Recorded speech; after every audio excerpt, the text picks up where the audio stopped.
नमस्कार, स्वागत है आप सबका हमारे खास कार्यक्रम देश देशांतर में। मैं हूं कबीर सचान। देश देशांतर में आज हम बात करने जा रहे हैं कि आरबीआई की ओर से जो बैंक हैं उनमें कंपनियों के जो अकाउंट हैं, खासतौर पर मैं कहूं कि करंट अकाउंट हैं, उनको लेकर नए दिशा निर्देश जारी किए गए हैं।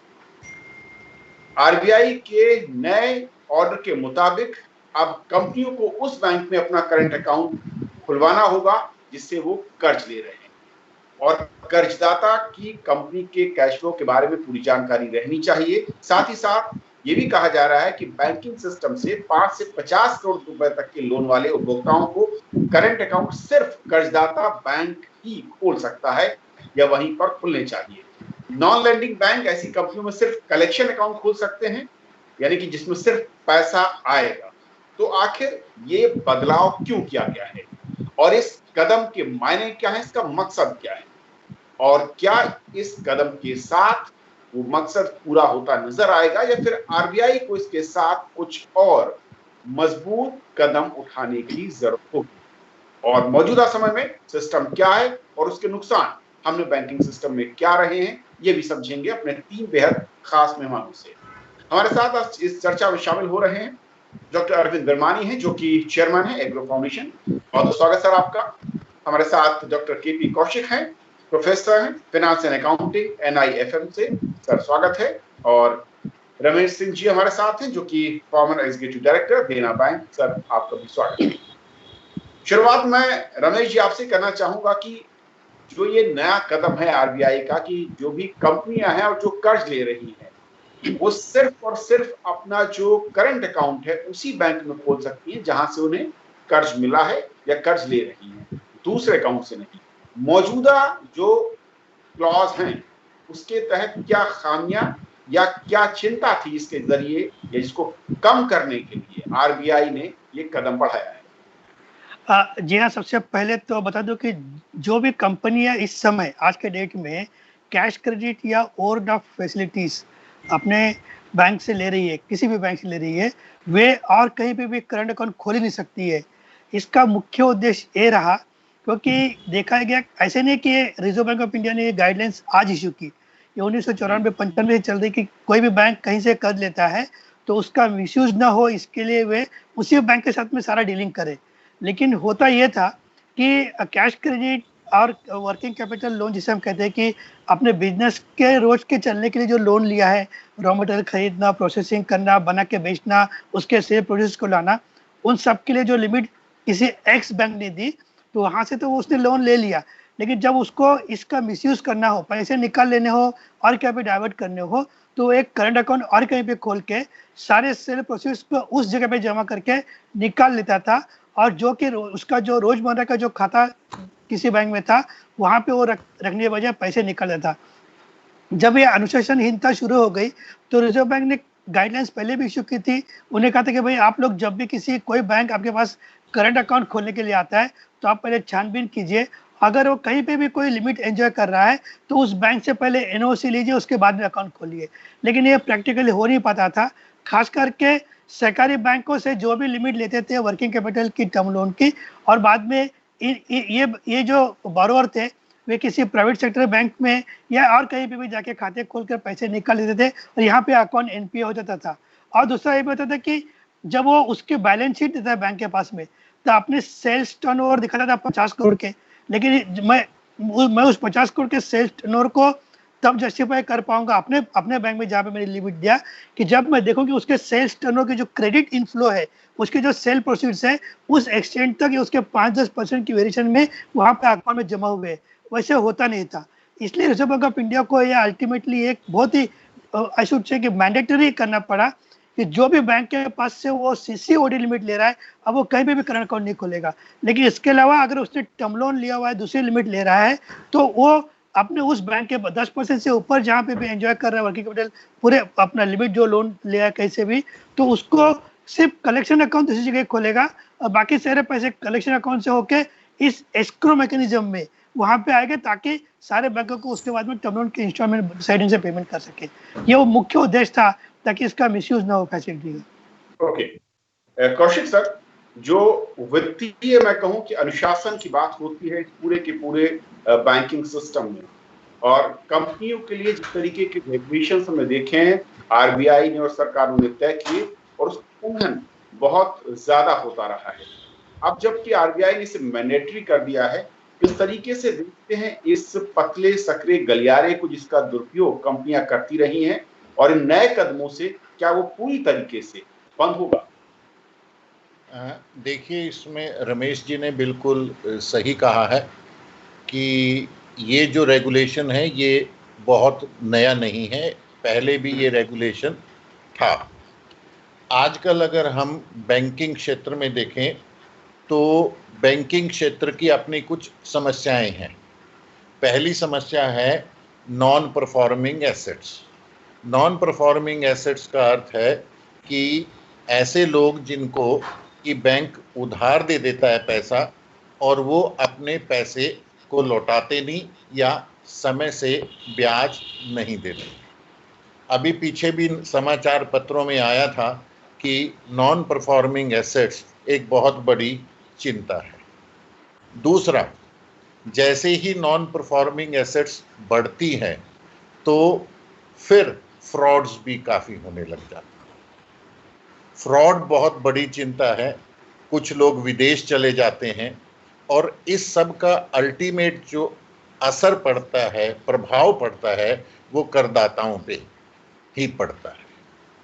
इन सब को रोकने के लिए आरबीआई ने ये कदम उठाया है। इस कदम से दो बातें मुख्य रूप से हमें दिख रही हैं। पहला कि बैंक जब मान लीजिए किसी को लोन देता है तो वो लोन अब करंट अकाउंट में ना डिपॉजिट किया जाए, भले ही उसी बैंक में हो, वहां पर भी करंट अकाउंट में डिपॉजिट ना किया जाए, बल्कि क्या किया जाए कि अगर किसी व्यापारी ने कोई मशीन खरीदनी है तो मशीन जिससे वो खरीदेगा उसी को सीधा चेक दे।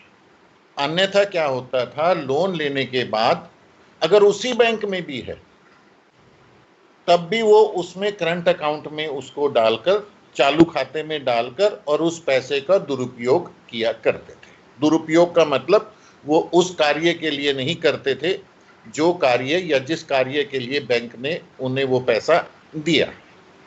दूसरा क्या था कि लोन देने के बाद बैंक की कोई मॉनिटरिंग ही नहीं थी। बैंक को कुछ पता ही नहीं लगता था कि कहाँ पैसा आ रहा है, कहाँ नहीं आ रहा है। अब जब एक अकाउंट, इसमें एस्क्रो अकाउंट का भी प्रावधान है और ये जो कहा गया है कि करंट अकाउंट उसी बैंक में होना चाहिए ताकि बैंक मॉनिटर कर सके कि जो हमने पैसा दिया है वो पैसा खर्च हो रहा है या जैसे उसने अपनी प्रोजेक्टेड फाइनेंशियल स्टेटमेंट्स दी थी, क्या उस हिसाब से कार्य हो रहा है या नहीं हो रहा है। तो ये इसका मुख्य उद्देश्य रहा है। ओके, हाँ जी, मैं सर इस पर एक चाहूंगा कमेंट विरमानी सर का। विरमानी सर, क्योंकि हम जिस तरीके से देख रहे हैं कि कंपनियों की ओर से बोरोइंग की जब बात होती है और बैंकों की ओर से जब लेंडिंग की बात आती है और काफी ज्यादा केसेस इस तरीके से आए, एनपीए साल दर साल बढ़ते रहे हैं, ऐसे में एक एक करके कई सारे कदम आरबीआई ने उठाए हैं। ये जो मौजूदा कदम है, क्या वाकई ये फुल प्रूफ करेगा कुछ सिस्टम को, या थोड़ा सा कहीं इसमें मैकेनिज्म को सुधारने की गुंजाइश नजर आती है? देखिए, जो एनपीएस होते हैं वो दो टाइप के होते हैं जनरली। एक तो होता है जिसने किसी बिजनेस के लिए लिया है, उसमें बिजनेस का कोई प्रोजेक्शन था, सेल्स वगैरह इनपुट्स का, उसमें कुछ गड़बड़ हो जाती है, जैसे कोयले के प्राइसेस बढ़ गए या उसने जो डिमांड प्रोजेक्ट की थी वो नहीं आई, इन्वेस्टमेंट ज़्यादा हो गया तो वो फेल हो गया, वो एनपीए बन गया।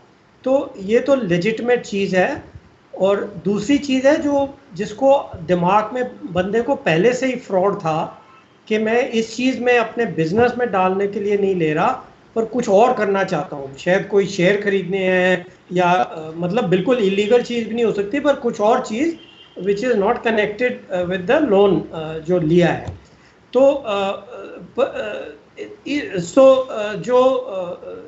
इसका पर्पस यही है कि बैंक के पास इंफॉर्मेशन ज़्यादा आसानी से मौजूदा हो, ताकि एटलीस्ट टू बेटर एक्सटेंट, ये नहीं है परफेक्शन कोई चीज़ नहीं है, पर जो ब्लेटेंट मिसयूज़ जिसको साहब बता रहे थे फॉर्मर ईडी, वो थोड़ा मुश्किल हो जाएगा। क्योंकि जैसे इन्होंने बताया, अगर किसी और प्राइवेट बैंक या किसी और बैंक में चला जाता था तो इतना इंफॉर्मेशन लेना इतना आसान नहीं था। एक्चुअली प्रॉब्ली इनको पता होगा कितना मुश्किल होता होगा, पर अपने ही बैंक में अगर वो सारी इंफॉर्मेशन है कि चेक किसको गया है, किस चीज़ के लिए गया है, तो उसकी मॉनिटरिंग काफ़ी इम्प्रूव हो जाएगी। तो डेफिनेटली इससे हेल्प होगा, इम्प्रूवमेंट होगा, पर यह बात नहीं है कि वो बिल्कुल ख़त्म हो जाएगा। तो कई मल्टीपल चीज़ें होती हैं, जैसे पिछले 5 साल में फ्रॉड जो निकले हैं, कई तो सालों के साल चल रहे थे। तो एक तो होता है culpability, internal systems of banks, वो हमने पहले भी शायद डिस्कस किया होगा आपसे। तो कई लेयर्स ऑफ ऑडिट होते हैं, तो वो सब चीज़ों पे आरबीआई एक्ट कर रहा है। पर ये एक और इंस्ट्रूमेंट है, एक और पॉलिसी है जिससे वो सारा स्ट्रक्चर, जिससे उनको समझ आया है कि फ्रॉड्स होते हैं, उसको क्लोज करने के लिए, उसको थोड़ा ज़्यादा मुश्किल बनाने के लिए ये एफर्ट जारी चल रहा है। रमेश जी, क्योंकि इस फैसले के साथ जैसे मैंडेटरी किया गया है, कंपनियों की दलील ये भी है कि कई बार ऐसा होता है कि एक्स बैंक के ब्रांचेस या बैंक उनके नियर अबाउट है, जहां के साथ उनके खाते चल रहे हैं, और जहां से वो कर्ज लेते हैं, कई बार वो बैंक बहुत दूर होता है या फिर दूसरे डिस्ट्रिक्ट या दूसरे, मैं कहूँ कि इलाके में होता है। ऐसे में वो कहते हैं कि उनके लिए दिक्कत हो सकती है कि जो नियर बाई बैंक है, अगर आप वहां नहीं खोल सकते, वहां पर सिर्फ कलेक्शन के लिए आप खोल सकते हैं।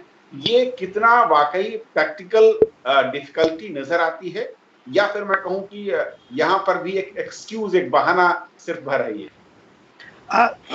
ये चीजें अगर आज से 10 साल 15 साल पहले कही जाती उसको मैं मान लेता था, क्योंकि तब ये था कि अगर एक मेरे, मान लीजिए एग्जांपल के लिए, मैं सेंट्रल बैंक ऑफ इंडिया में बोरोर हूँ, उस कैश क्रेडिट लिमिट लिया हूँ मुंबई से, और मैं सब सेल्स वगैरह करता हूँ आसाम में, मणिपुर में, त्रिपुरा में, अगरतला में, और वहाँ पे मेरी ब्रांचेस नहीं है, और वहाँ के जो पेमेंट करने थे वो लोग चेक इश्यू करते थे, और वो चेक भी यहाँ से मुंबई आएगा, फिर कलेक्शन को फिजिकली जाता था, से कुछ प्रॉब्लम हुआ करता था, 15 दिन 20 दिन कलेक्शन के लगते थे।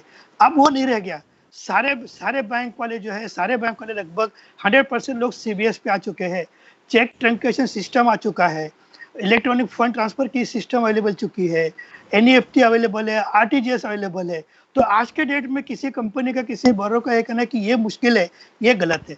हाँ, अब यह हो सकता है कि मेरी ब्रांच वहाँ पे नजदीक में ना हो, तो कलेक्शन अकाउंट खोल के कम से कम उस कलेक्शन अकाउंट के ऊपर मेरे ब्रांच के साथ में लिंक कर दिया जाए, ताकि शाम को या इंटरवल रखे 4 दिन 5 दिन के बाद में जो भी उसमें क्रेडिट्स आएंगे वो सारे पैसे यहाँ पे आए, ताकि पूरा चेक रह सके।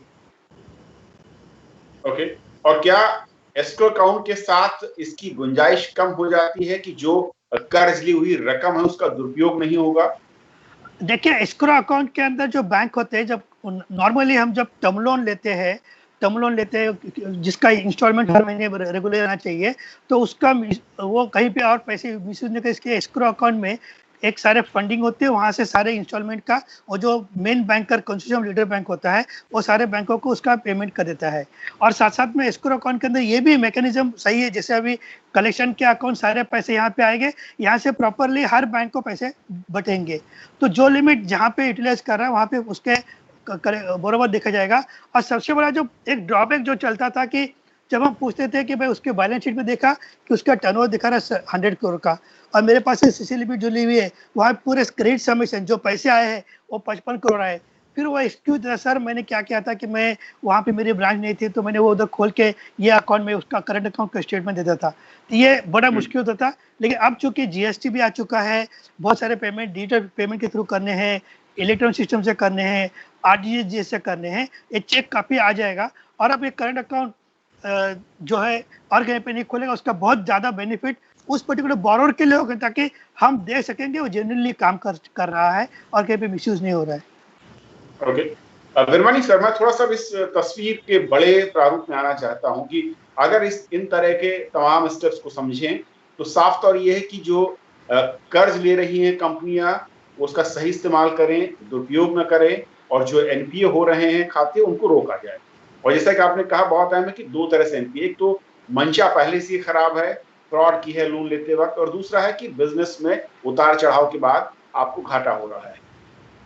जिस तरीके से हाल के कुछ मैं कहूं कि तिमाही में स्टेप्स लिए गए हैं और एनपीए जिस तेजी के साथ बढ़ते नजर आ रहे हैं, क्या आरबीआई के लिए ये अभी भी सबसे बड़ी चिंता है और हम इसका कोई हल या इसकी दवा मैं कहूं कि या फिर इसका ओवरहॉलिंग उसकी तरफ मजबूती से बढ़ रहे हैं या नहीं?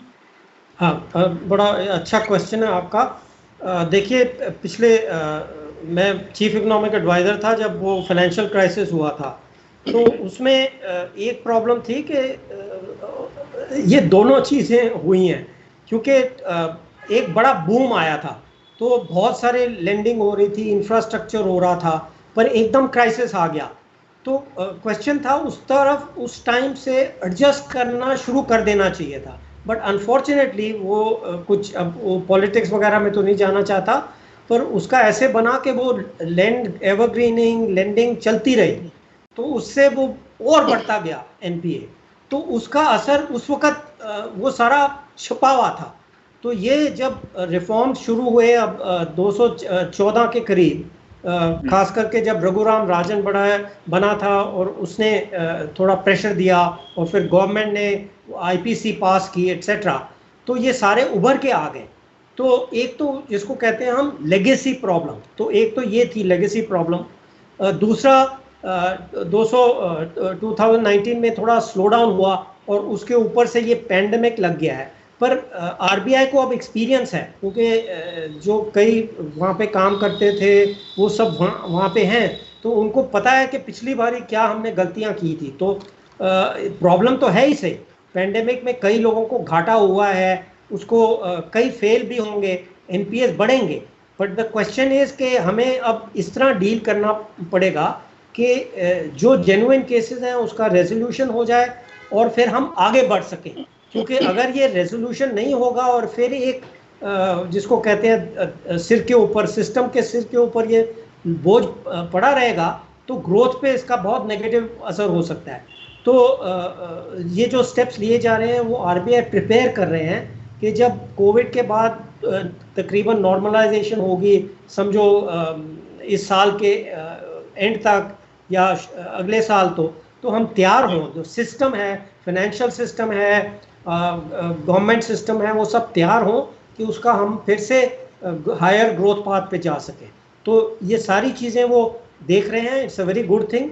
गवर्नमेंट भी अपनी तरफ से देख रही है कि क्या क्या कमियां रह गई हैं, जो इस वक्त जब हम अभी भी लो एक्टिविटी पे चल रहे हैं, टाइम है लोगों के पास सोचने के लिए, करने के लिए, तो ये सिस्टम इन प्लेस करने, उस कॉन्टेक्स्ट में मैं इसको देखूंगा कि आरबीआई अब देख रहा है कि क्या क्या गैप्स रह गए हैं और चाहे छोटा हो बड़ा गैप हो उसको फिल करें। ओके, प्रोफेसर कौशिक, दो चीजें समझना चाहूंगा दर्शकों के नजरिए से भी, कि एक तो ये कि जिस तरीके से एनपीए, मैं कहूँ कि जब 2008 के बाद जब मंदी और उसके बाद हमने देखा, उस वक्त ये टर्म बहुत ज्यादा चर्चा में आया, लोगों के जहन में आया, और धीरे धीरे ये टर्म, ये शब्द बड़ा होता चला गया। बुक रूल्स के लिहाज से इसके बड़े होने के पीछे के क्या कारण दिखते हैं भारतीय इकोनॉमी में, और वर्ल्डवाइड अगर कोई फॉर्मूला या कोई ऐसा रास्ता नजर आता हो जिसके जरिए इसको रोका जा सका हो या कम किया जा सका हो? देखिए, अगर बहुत पीछे जाऊं मैं तो एक समय ऐसा भी था बैंकिंग उद्योग में कि बैंकों को अपनी एनपीए बताने का अधिकार नहीं था, क्योंकि इससे जो ट्रस्ट है जनता का वो कम ना हो जाए। पर ये बात ठीक है कि एनपीए लगातार बढ़ रहे हैं। अब ये कैसे कम किए जा सकते हैं? इसके दो तरीके हैं। मेरे विचार से जो पहला तरीका है वो है संस्कार। संस्कार का मतलब हम सिटीजन्स को, अपने ऑफिसर्स को, अपने उद्योगपतियों को, सबको ये बताएं कि गलत काम करने का लॉन्ग टर्म में उसके इम्प्लीकेशन गलत ही होते हैं। और ये काम काफ़ी सरकार कर भी रही है, क्योंकि दिन प्रतिदिन जो एथिक्स है, गुड गवर्नेंस है, ये विषय अब हमने पढ़ाने शुरू कर दिए हैं। दूसरा, डर। अगर डर है कि अगर मैं पकड़ा गया तो मेरे को कितनी जल्दी सज़ा मिलेगी, मेरे क्या कॉन्सिक्वेंसेस होंगे, जितना वो डर होगा उससे भी एनपीएस बढ़ेंगी, कम होंगी। पर ये जो बात मैं कह रहा हूं, ये दूसरे प्रकार की एनपीए हैं जो कि श्री अरविंद विरमानी जी ने बताया था। पहले प्रकार की एनपीए जो कि बिजनेस फ्लक्चुएशंस के कारण या किसी और के कारण होती हैं, उनको भी रोका जा सकता है, क्योंकि आजकल बाजार में बहुत से ऐसे इंस्ट्रूमेंट्स आ गए हैं जिनसे कि व्यक्ति अपनी पोजीशन को हेज कर सकता है। जब मैं कहता हूं पोजीशन को हेज कर सकता है, इसका मतलब है कि जैसे कार ली तो आप एक इंश्योरेंस पॉलिसी ले लेते हैं, इसका मतलब आपने अपने रिस्क को, कार चोरी हो जाए, एक्सीडेंट हो जाए, वो हेज कर लिया। तो ऐसे ही डेरिवेटिव मार्केट में बहुत से ऐसे कॉन्ट्रैक्ट हैं कि प्राइस फ्लक्चुएशन का जो उद्योगपति है उसके ऊपर कोई असर नहीं पड़ेगा। और ऐसी सेवाएं आजकल जो फॉरेन बैंक्स हैं वो अपने क्लाइंट्स को दे रही हैं। और यही कारण है कि फॉरेन बैंक्स के पास जो परसेंटेज ऑफ करंट अकाउंट है वो ज़्यादा है और परसेंटेज ऑफ लेंडिंग कम है, जबकि हमारे जो पब्लिक सेक्टर बैंक्स हैं उनकी परसेंटेज ऑफ लेंडिंग ज़्यादा है, परसेंटेज ऑफ करंट अकाउंट कम है। करंट अकाउंट बैंक के लिए एक ऐसा अवसर है, एक ऐसा मतलब लाभदायक स्थिति है कि अगर कोई करंट अकाउंट आ जाए, क्योंकि उसके ऊपर ब्याज नहीं देना पड़ता। अन्यथा सेविंग अकाउंट पे आजकल लगभग 2.75 के दर से जो ब्याज है वो देना पड़ेगा। तो मेरे विचार से जैसे जैसे समय आगे अच्छा आएगा तो निश्चित रूप से एनपीएस कम होंगी। तो मेरे विचार से ये दो मुख्य सर आप कुछ कहना चाह रहे हैं? हाँ, मैं बस जल्दी से बोलूँ, एक और चीज़ मैं ऐड करना चाहूँगा कि इंटरनेशनली एक्सपीरियंस है कि कोई बोरोवर जो होता है एक बार ही गलती करता है तो उस पर और गलतियाँ ऐड करता जाता है कि मतलब तो urgent recognition, clear recognition of NPA, और उसमें बैंक को बीच में आके अगर कुछ सुधार मिल के हो सकता है उसको जल्दी करना इज़ बेटर देन कि भाई पोस्टपोन करते जाओ और होप करो कि भाई सब ठीक हो जाएगा, साल में ठीक हो जाएगा, 2 साल में। तो इंटरनेशनल ये एक्सपीरियंस है ये कि बहुत कम ऐसे अपने आप रिजॉल्व हो जाते हैं। तो वो चीज़ें हमने सीखी हैं, वो डिटेल्स आपको ईडी साहब बता सकेंगे कि वो नॉर्म्स एटसेट्रा एटसेट्रा वो सब आस्ते आस्ते टाइटन किए हैं और उससे ये चीज़ें इम्प्रूव होंगी। पर ऑफ कोर्स अनफॉर्चुनेटली ये बीच में कोविड का आ गया है, इसको तो झेलना पड़ेगा, सेपरेटली झेलना पड़ेगा। पर नॉर्मल टाइम्स में ये नॉर्म्स वगैरह अब टाइटन हो गए हैं, इससे एनपीएस का फायदा आगे नजर आएगा। ओके रमेश सर, एक आखिरी मैं चाहूंगा कि क्योंकि हम जब दो तरह के एनपीए की बात कर रहे हैं तो दर्शकों के लिए समझाना भी बहुत जरूरी है कि जो खाते खोले गए और पहले से ही मंशा लोन चुकाने की नहीं बल्कि लोन लेकर उसका दुरुपयोग करने की थी, इनकी संख्या टोटल लोन में कितने परसेंटेज के आसपास रही होगी, और जब इनकी वापसी की बात होती है तो इनके डिफॉल्ट का जो रेशियो है वो कितना कम या ज्यादा है? देखिए, ऐसे तो किसी ने कोई कैलकुलेशन नहीं किया, लेकिन जहाँ तक हम लोगों का एक असेसमेंट देखा जाए रियली, तो अगर आप मान के चलिए कि इस समय जिस समय सिस्टम के अंदर जब वो 2015 दिसंबर में अपना एसेट क्वालिटी रिव्यू निकाला रिजर्व बैंक ऑफ इंडिया ने, तभी सारे एनपीए बाहर आ गए। तो उनको अगर हम मान के चले कि 10 से 12 लाख करोड़ का जो एनपीए डिक्लेयर हुआ है 95,000 करोड़ के क्रेडिट के सामने, तो 10% में से जो 10-12 लाख करोड़ के जो थे उसमें से फ्रॉड के रूप में काफ़ी कम निकले। आज के डेट में इसको मान के चलना पड़ेगा। तो मैं सोचता हूँ कि मे भी ऐसे लोग 10 से 15% लोग ऐसे होते हैं जो इस तरह के मानसिक इंटेंशन रख के चलते हैं। रमेश सर सही कहा था कि उनको हम हेल्प करते चले गए, ग्रीनिंग करते चले गए। उस समय का जो बैंकिंग मैनेजमेंट था सोचता था कि भाई अगर ये इसको थोड़ा मदद दीजिएगा तो शायद ये निकल जाएगा। लेकिन जैसे कि उस समय जाके इकोनॉमी 2008 की क्रैश आई, फिर टेलीकॉम सेक्टर है, कोल सेक्टर है, इन सब पे जो दिक्कतें आ गई, उसके चलते भी कुछ अकाउंट एनपीए हो गए जेन्युइन रीजन के ऊपर, और कुछ गलत भी हुआ है। इसको हम लोग मान के चल सकते हैं कि 5 से 10% के ऐसे लोग जो ऐसे मानसिकता रख के चलते हैं कि बैंक से पैसे लेने बातें भरने नहीं है, जिस पे आप अब डेफिनेटली कुछ चेक तो जरूर लगेगा। ओके, और उम्मीद करते हैं कि जब आरबीआई एक एक करके इस तरह के कदम उठा रही है, उसकी मंशा साफ है कि जो बैंकिंग सिस्टम उसको मजबूत किया जाए और जो भी लोन या ऋण लेने वाली कंपनियां हैं उनका मकसद, इरादा नेक और साफ होना चाहिए, और साथ ही साथ जो फ्रॉड के केसेस हैं उस पर लगाम लगाई जा सके। आप तीनों मेहमानों का हमारे साथ इस अहम चर्चा में जुड़ने और अपने विचार रखने और हमारे दर्शकों को समझाने के लिए बहुत बहुत शुक्रिया। आज धन्यवाद।